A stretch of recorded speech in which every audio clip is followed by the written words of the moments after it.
తెలంగాణ ముఖ్యమంత్రి రేవంత్ రెడ్డి తన ఓటు హక్కును వినియోగించుకుంటున్నారు. చూద్దాం ఒకసారి.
దేశవ్యాప్తంగా 96 లోక్సభ స్థానాల్లో పోలింగ్ ప్రక్రియ ప్రశాంతంగా కొనసాగుతోంది. రెండు తెలుగు రాష్ట్రాల్లోనే అత్యధిక సీట్లున్నాయి. ఆంధ్రప్రదేశ్లో 25, తెలంగాణలో 17, మొత్తం 42 స్థానాల్లో తెలుగు రాష్ట్రాలు పోలింగ్ ప్రక్రియ ప్రశాంతంగా కొనసాగుతుంది. ఇటు రెండు తెలుగు రాష్ట్రాల్లో కూడా ఈ ఉదయం 7 గంటల నుంచే పోలింగ్ ప్రక్రియ ప్రారంభమైంది. అన్ని కట్టుదిట్టమైన భద్రతా ఏర్పాట్ల మధ్య ఈసీ తీసుకున్న చర్యల మధ్య పోలింగ్ ప్రక్రియ ప్రశాంతంగానే కొనసాగుతోంది. ఇటు హైదరాబాద్ నుంచి మహానగరాల్లో కూడా చాలామంది ఉదయాన్నే తమ ఓటుకు వినియోగించుకోవడానికి ఉదయాన్నే పోలింగ్ కేంద్రాలకు బారులు తీరారు. ముఖ్యమైన నేతలు, సెలబ్రిటీస్ అంతా ఉదయం 9 గంటల లోపే తమ ఓటు హక్కు వినియోగించుకున్నారు. అటు తెలుగు రాష్ట్రాల్లో ముఖ్యంగా ఆంధ్రప్రదేశ్లో చూస్తే 175 అసెంబ్లీ స్థానాలు, 25 పార్లమెంటు స్థానాలకు సంబంధించి ఎప్పుడూ లేని విధంగా వృద్ధులు, యువత పోలింగ్ కేంద్రాలకి తరలి వస్తున్నారు. పోలింగ్ కేంద్రాల బారులు తీరినట్టు తెలుస్తోంది.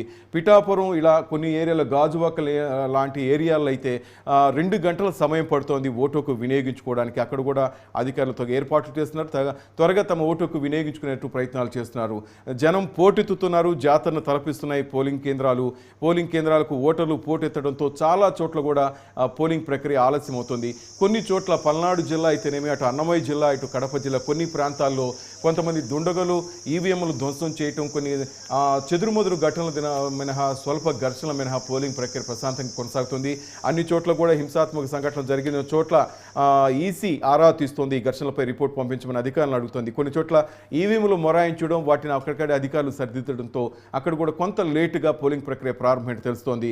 కొన్ని చోట్ల ఒక 6 నియోజకవర్గాలు మినహా మిగతా అన్ని చోట్ల 175 అసెంబ్లీ స్థానాల్లో 6 నియోజకవర్గాలు మినహా మిగతా అన్ని చోట్ల ఉదయం 7 గంటల నుంచి సాయంత్రం 6 గంటల వరకు ఈ పోలింగ్ ప్రక్రియ కొనసాగుతుంది. 6 గంటల వరకు క్యూ లైన్లో ఎవరు ఉన్నా కూడా వాళ్ళకి ఓటు హక్కు వినియోగించే అవకాశం కనిపిస్తోంది ఈసీ. మిగతా కొన్ని చోట్ల 6 నియోజకవర్గాల్లో సమస్యాత్మక ప్రాంతాల్లో, అలాగే నక్సలైట్ల ప్రభావిత ప్రాంతాల్లో అల్లరి జరిగే అవకాశం ఉండడంతో వీళ్ళు ఇక్కడ కొంత టైం ఇవ్వడం జరిగింది.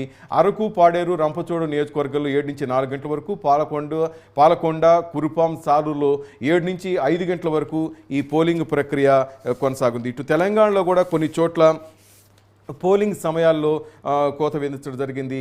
13 అసెంబ్లీ సెగ్మెంట్లు, అంటే సమస్యాత్మకమైన 13 అసెంబ్లీ సెగ్మెంట్లో ఉదయం 7 నుంచి సాయంత్రం 4 గంటల వరకు పోలింగ్ జరుగుతుంది. అవి సిర్పూర్, ఆసిఫాబాద్, అలాగే చెన్నూరు, బెల్లంపల్లి,